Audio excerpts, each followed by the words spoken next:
everyone, Steph here from thegoodride.com.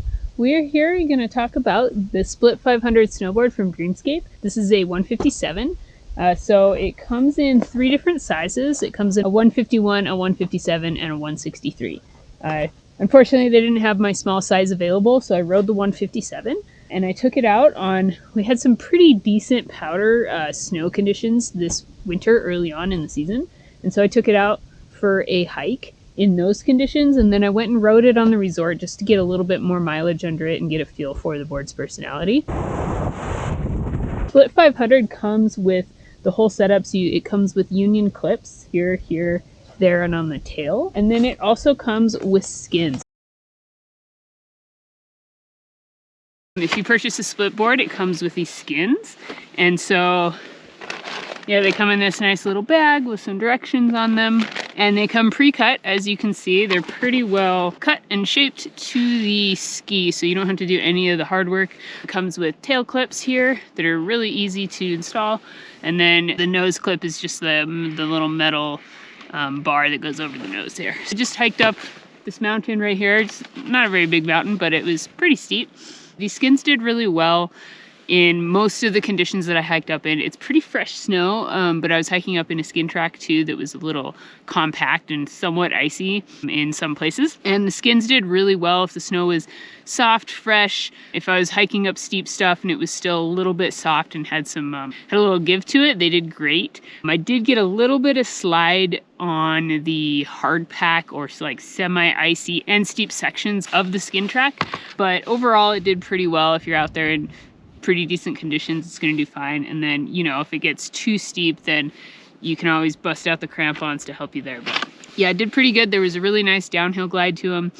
So in a couple of the downhill sections or the flat sections, it's nice because you conserve energy that way if they have some glide to them as well. So let's take this off and take off the tail clip here. You can see it's just like on a bungee with the little metal plate, and then goes down there. And one thing that I do like about these skins is I've had a few different kinds of skins with different glue on them, and I had one that it took all my strength to get the skin off the actual base of the split board. So this is nice because they stayed in place really well, but they're not overly sticky. They just come like right off.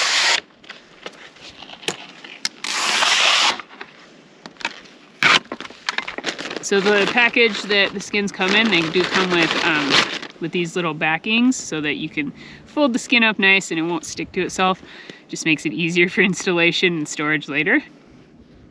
So the split board comes with some union clips on the nose and the tail. And then you can see the hardware here. Just fit it together. And then we have this clip up here on the nose, which I find it pretty difficult to get on. It takes a lot of pressure to get on and off. I had to use a screwdriver to get it off. Yeah, so the clip is a little, not my favorite. So the only way I can actually get those clips on and off, especially with cold fingers, is by I just used a key to like pop it on. Other than that, it's pretty simple. And then these just kind of hook into themselves here. And we're ready to go. We'll put the bindings on and we'll slide down the hill. It comes with a directional shape, 35 mil of setback, and about 13 mil of taper on the tail. And it comes with positive camber in between the feet to rocker on the nose and the tail.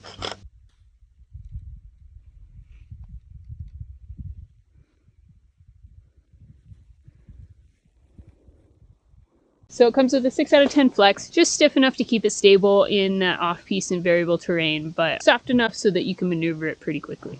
I paired this with, I was wearing my K2 Cosmo boots. I was also using the Union Expedition splitboard bindings. So yeah, hiking up, you know, the positive camber under the feet was really nice. I definitely felt that spring back in the step as I was hiking with this splitboard. On the uphill, you get that spring, that's always nice. And then the positive camber under the feet as you're hiking up and side hilling is really important as well, to just like maintain contact and not slip out on those slippery like skin tracks that I was going up, or if it's just a scrapey snow condition. So that's nice. I liked it. All worked really well for split boarding. I feel like if I got this in a smaller size, it was pretty light underfoot. It's not extremely heavy. It is a split board. They're a little bit heavier, but Like if I had it in my size, I think it would be, you know, feel normal. It would feel good. The only thing that I wasn't stoked on, and I don't know if it's just this specific setup and how these were attached, but I found it really difficult to get this top clip in the nose. And I mean, I'll show you a video of me struggling with it, especially with cold fingers. It wasn't my favorite clip. I kind of prefer those flip over, like pressure clips to hold them together. But overall it worked, and maybe, like I said, maybe it's just this specific clip from Union, because I think these work. But that was what I was having issues with this particular board, was getting the nose to clip together, especially after when there's like a little snow and my fingers were cold. Yeah, but other than that, worked great on the uphill. And then on the downhill, I was extremely surprised. This is a 157, and yes, I'm aware this is a men's specific board. It's a 157. It's much too big for my specs. You know, a lot of women out there, they ride men's boards, so that's why I'm reviewing it. And what I was surprised about is I was expecting it to be slow to turn and kind of heavy and cumbersome for me, because I ride a 142. I weigh 108 pounds, and I have a 7.5 size women's boot. So all those things combined, I'm like, yeah, this is probably going to turn slow for me. But I really enjoyed it, and I thought it was actually very fun to turn. I was surprisingly fast edge to edge. It wasn't super locked in.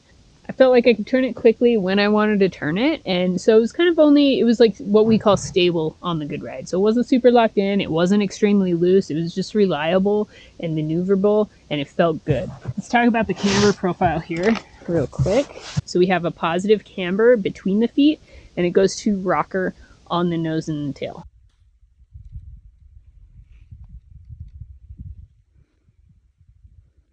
So that gives it a nice contact with the snow, but also allows it to float in powder, while at the same time allowing you to ride through different types of conditions, you know, that aren't just powder. We'll start with powder, because that's the first place that I took it up on a splitboard mission. It floated really nicely, and it wasn't an extreme powder board, but it was kind of in that free ride realm where I felt like I could ride it and turn it, and it was stable, but it floated well enough that I didn't have to worry about sinking. You know, and I could kind of just enjoy the ride. It also helped that it was a 157 and I don't weigh that much, but but the directional nose helped to keep it afloat. It was easy to turn and disengage and engage the edge.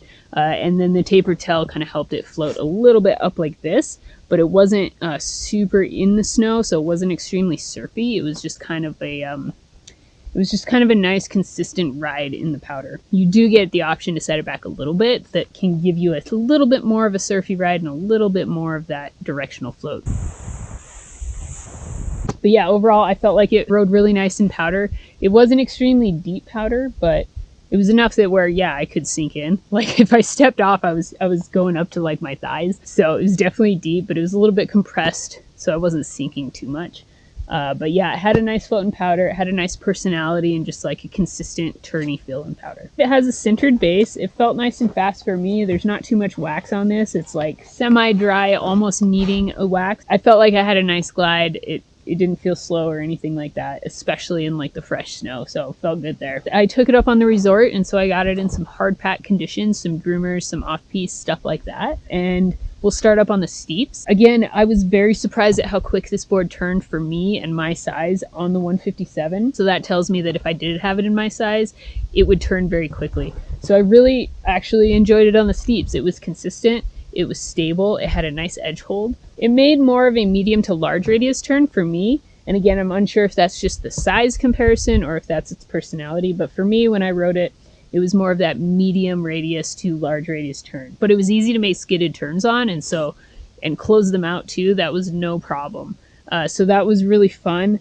I liked it on the steeps. I could ride fast, or I could honestly take it slow. It's not a really aggressive board, so that was kind of nice, because sometimes, especially if you're split boarding and you get into a situation that you're unfamiliar with, you know, and you're not sure, you don't have to be worried about sending it super hard. You can kind of take your time and work your way down. So that's cool. I felt like it rode very well up in the steeps. The edge hold was nice. The positive camber gives you a nice connection. There's no side cut disruption, so you don't get any added help. But, you know, if you're comfortable in ice, it should be no problem in some icy conditions or hard pack conditions. And then bringing it off piste, again, here's where I was a little surprised. I expected it to be slower.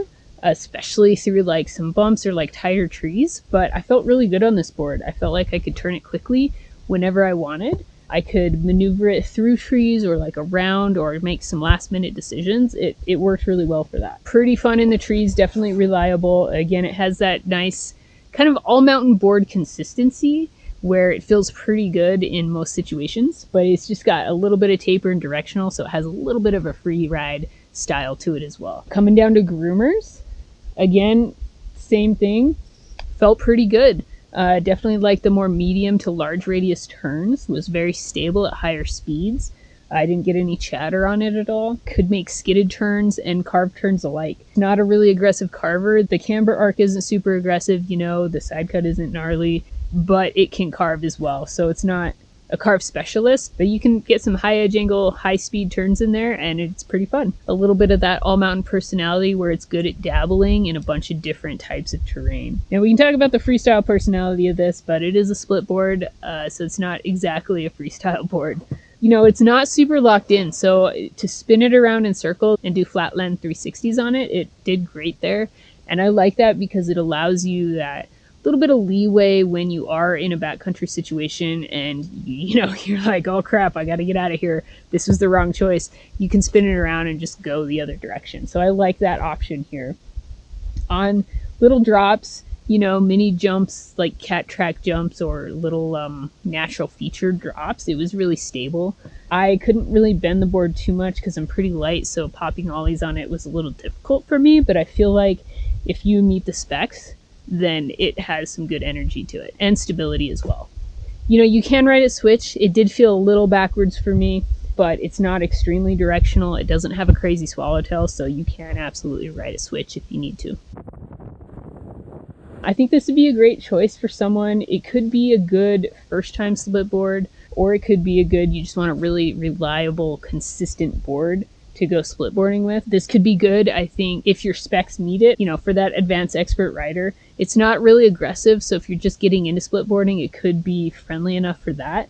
But also if you're an established rider and you just want a consistent feeling board, it's reliable out there in a lot of different conditions, this would be a good option. Yeah, the only thing about it was I wasn't a huge fan of the clip system, but other than that, you can switch that out however you want, so that's not really related to the board. I like that it comes with its own pair of skins, and it's just kind of that complete system. All you have to do is find some bindings to set it up and go. So that is a look at the Split 500 from Dreamscape in a 157. If you are looking for the full complete write-up and review, head over to thegoodride.com to check it out.